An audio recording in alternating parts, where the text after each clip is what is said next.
Okay. Okie dokie then. Alright. Not to be dramatic. 26th of January 2024. It's approaching midday, I think. Wearing my page. It's Australia Day. Make of that what you will. Invasion Day, celebratory day. Thought I'd wear my colour. I thought I'd represent today. I thought, what can I wear today?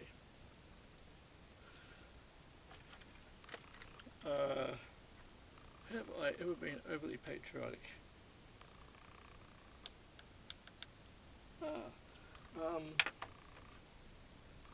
No, but I might make a video of that today.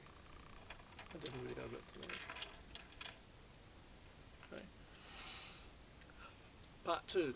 I decided I want to talk a bit more about Bruce. I want to talk a bit more about Bruce because a couple of believe it or not, there was a couple of videos in that afterwards, after I put the video together. Remember, there's a few details I left out. Now, Bruce was approximately 5'10", and he would always wear these jean shorts that come down to here, big belt, brown belt, big belt buckle, beer belly. He was tanned. He was Australian. He now who he looked like was I just looked this up because I just looked up British TV shows, and he looked Bless This House with Sid Abbott. He looked a bit like Sid Abbott, slightly more filled out in the face, though, a bit more filled out in the cheeks, more filled out in the face, and same hair, and actually the same hairstyle as Sid, except Bruce's hair was a little more brown, slightly more brown. Because I was thinking, I was like, how can I describe Bruce? Like, in his face, and I'm like, that occurred to me. And so, and he had an assertive. I was a bit intimidated by him. Not afraid. A bit intimidated by him. Wasn't scared of him because he was it's actually fairly easy to approach, but he was assertive, and there's just a couple of details that this didn't include in the video, and he was alright. So after Eric would get into his trouble, after Eric would get, where the fuck are you now, Eric? Did you end up?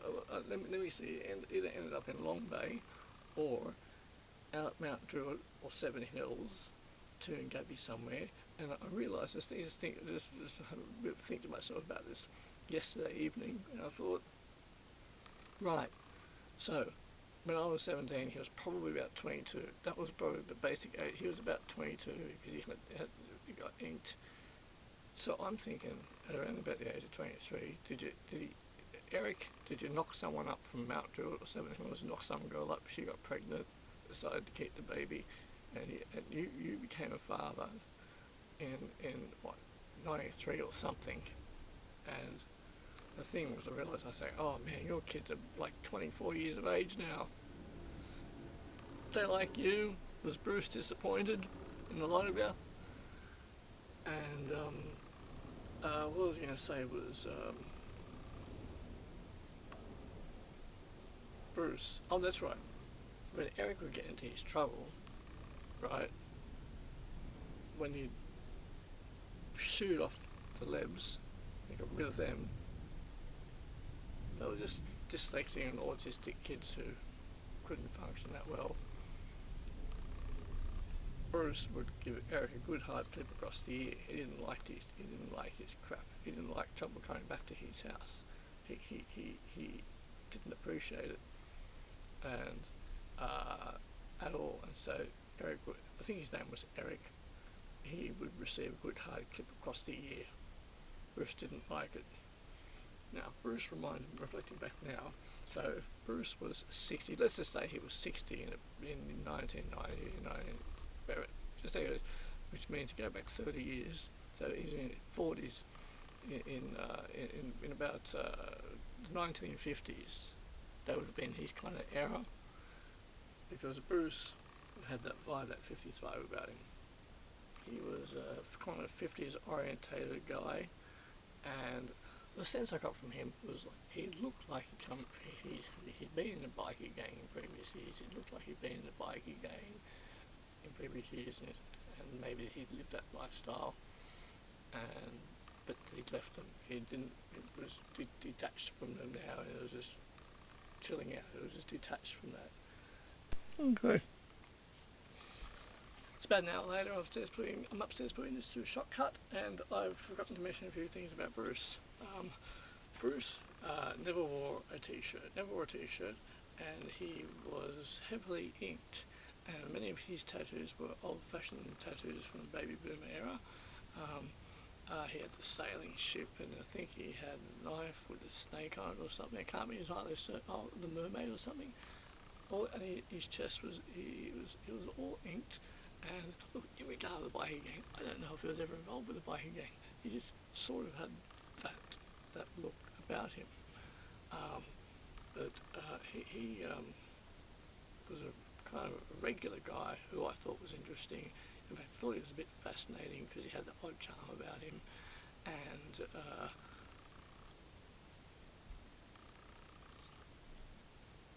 don't think I mean, 13-year-old kid asking a 60-year-old guy what he does. I never asked him what he did, but thinking back now, in retrospect, he might have been a part of a guy's gang at some point. Maybe he was. But it was heavily inked, and in the winter time he would concede and wear long jeans and flannelette t-shirt of sorts. But he had the big beer belly, never wore a t-shirt, and yeah, I just wanted to add that in. In fact, actually, because I go in the house a lot, because his wife, his partner, she was a lovely person, and in fact she actually used to give me the time of day often give me the time of day, and so I'd go into 4 doors up, I'd go into their house. They lived in the semi up the road, and I'd go into the back. His wife, she'd always talk to me. She's like, "Hi Pat, how you going? I come in." And Bruce was a bit grumbly sometimes. Like, would say, "Can I have something?" He didn't like. Bruce didn't like asking. Like he'd say, if you asked for something, he'd be like, "Yeah, get it." In the back, I'd talk to his wife. And as an adult, when you think back to the adults that gave you the time of day when you were a kid, it's like, oh, they gave me the time of day, they gave me the time of day, they gave me the time of day. I'd talk to her for an hour.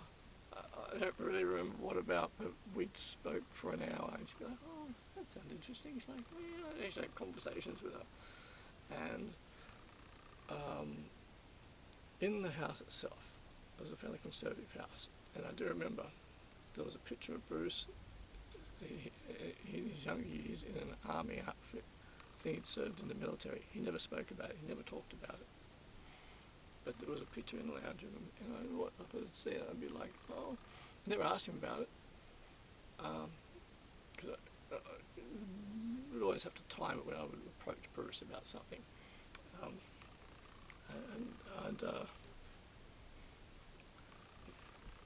If that's going wobbly, is that going wobbly? I have this. That seems like it's going wobbly.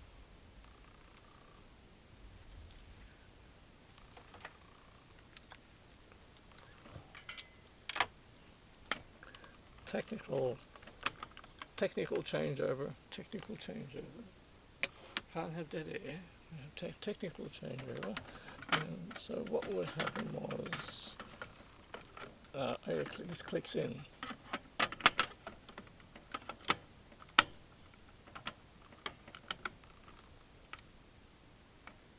Oh, is that better? That's better, isn't it? That's better. That's better. Brief interruption there. What I was going to say was, look, yeah. So he had this picture. He was of him in an army outfit, and I didn't think a lot of that at the time. It's just in retrospect, it's like, you know.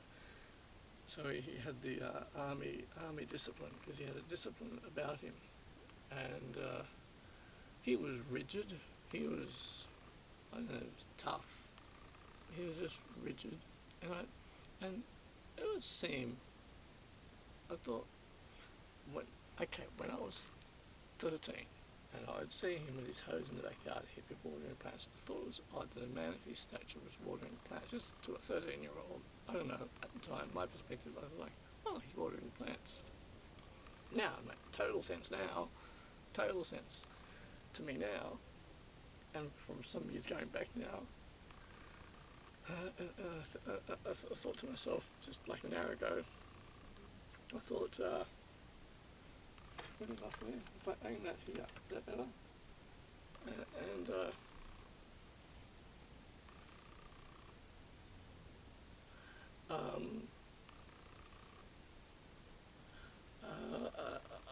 thought, what was he thinking about? What was one of the things that he could have been thinking about while he was watering the garden? I think he was thinking about how much more fucking grief and stress is Eric, my fucking goose son, Eric, gonna cause me, because he's giving me the shits.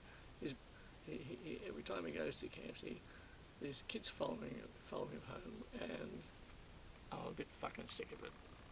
And so I think it was one of the things that he was thinking was that, because he'd have a beer in his hand, watering the garden, and Eric would turn up back from Campsie with the kids following him, and he'd be like, fucking hell. He'd go out there and they'd run off. He'd give Eric a good clip across the ear, and Eric would be, ooh, like, fucking. And so, because in the 90s, into the 90s, they didn't go over to the house anymore. And I think they lived at Lane Cove. I think they might have lived at Lane Cove. Eric would have ended up at fucking Mount Druitt or somewhere. Now, or Long Bay. Bruce, that's what I was going to say before. Now, I asked Mum, I said to her years ago, oh, Bruce from up the road. She says, Bruce from up the road. She says, yeah. I said, he was a bit charming, wasn't he? Like, he was just like a fucking drunk, foul mouth, that foul fucking mouth bastard. I said, no, be a bit of charm to him. She was like, that foul mouth fucking bastard. Because what would happen was that every time Mum would see him, he'd have a beer in his hand, he'd go, hello, Lorraine, hello, Lorraine, and he'd like, she'd like, hi, Bruce. He'd like that shit. She always said that foul mouth bastard, because he did swear a lot. When I used to come to hear his country music going, and he'd be listening to Slim Dusty. He'd be listening to country music, Slim Dusty. I remember that, and his dad would go up to visit him as well. But I think at some point Bruce turned again. I don't know. Something weird happened between them. So Dad must have said something weird to Bruce, and Bruce said, "Piss off." And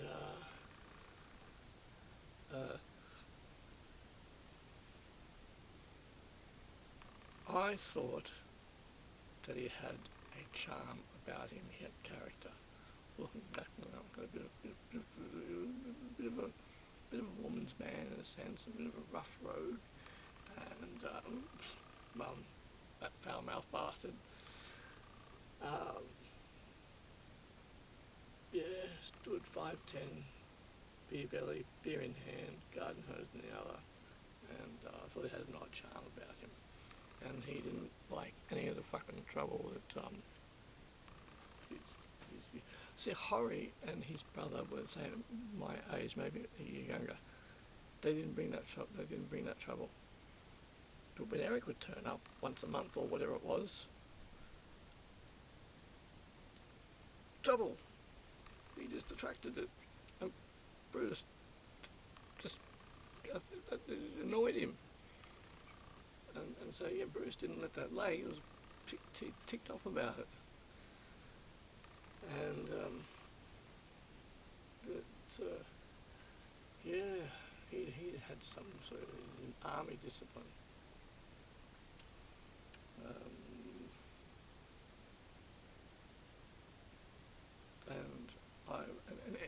other Lebanese kids of Campsie. They were a bit aware of me, but I just kept so much out of their way that, as I said, totally unconcerned about them. I did my thing, and if I would see them occasionally on the street, I would see them, but just if they were all the way down the road across the road, I just kept out of their way. I mean, it didn't concern me. I mean, I really was just getting on with my life, doing the things I wanted to do, and being really, really unconcerned about them. And back in those days, we kids, and we'd ride our push bikes around Campsie. And actually, there was one incident at Canterbury Lease Club. Because Canterbury Lease Club had a bike track near it. And the last days of my one of the last times I rode out, I suppose. I can't remember which bike it was. Could have been the racer, because I had a racer. And went over to Belmore one day with a friend. We cycled over there, and I like to think that I'm recording. Doing take twos can be painful. No, I'm recording. Oh goody. So went over to Belmore one day, and it was in the bike track there. It was cute. It was good. It was actually next to the Belmore train line. Now I think that the space still exists today. It's all grassy. It's been unmaintained for many years. In fact, the council or the property owners may by this point have done something with it. I'm uncertain. And so, one particular day, we were there riding the track, and these other kids came along, and they were riding the track with us, but then they started to block our way, and so I'd sort of swerve around and go around, and this became, I think I started being a bit, I don't know if I started being a bit aggressive toward them, or they were trying to block our way. They didn't mind us riding there. And so there's a few more laps, and they were blocking our way even more, and there's about 5 or 6 of them, and eventually I mean, I wouldn't even call this an incident, but it felt like that at the time, at that age, that they pushed us out of there. We just got out of there, and they started to chase us for a while. So they chased us out of there, and we just pedalled fast. I pedalled fast back to Campsie. That's it. That was it. I mean, there was little things like that. There was, and before Campsie Centre was there, it was a huge car park, but yeah, they were good old days. And I mean, trouble. It was there. I didn't find it very often. I didn't find it, but I saw it. I saw it. I can't remember what year it was. Late 80s. There was a car accident. There was a car accident in Redmond Street, corner of Park, and at the corner of Duke, and guy got out of the car and had some words with the guy that got out of the car, and they started punching into each other. And one guy threw the other guy under the hood of the car. I'm like, I went into a bit of shock when I would see that type of thing occur. And they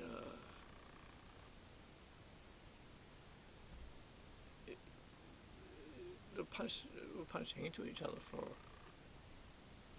about 30 seconds to a minute or so. And then I was like, whoa. And then that stopped.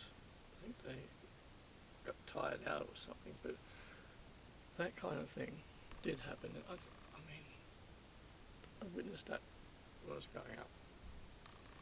And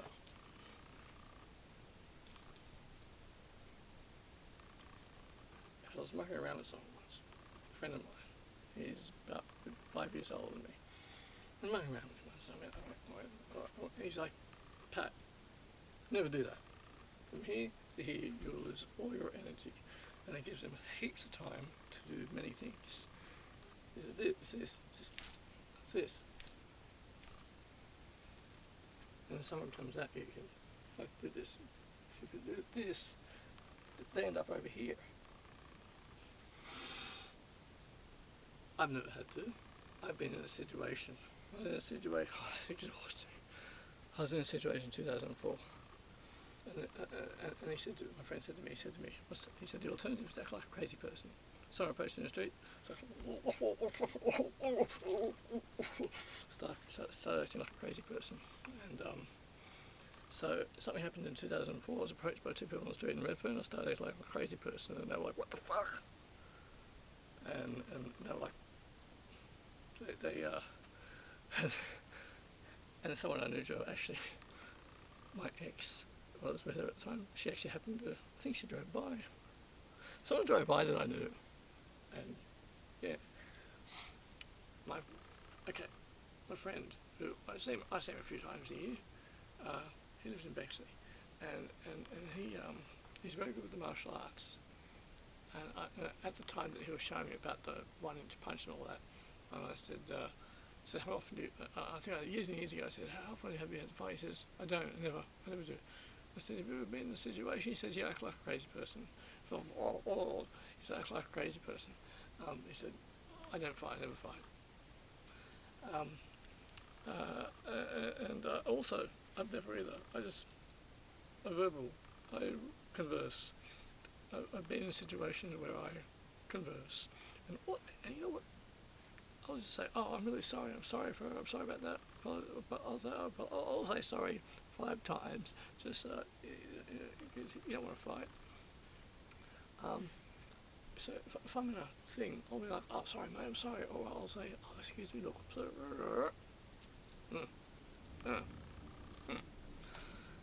Yeah. So I just wanted to say that there's going to be a slice in or add on. Okay. My arm now hurts.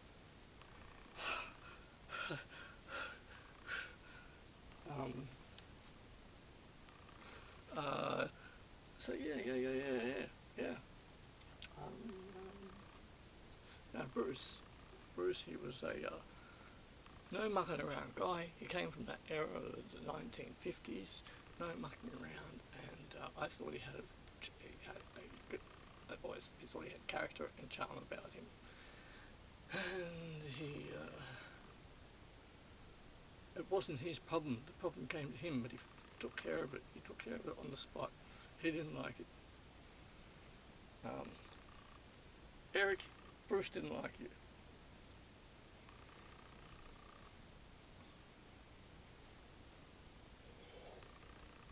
This hurts just here.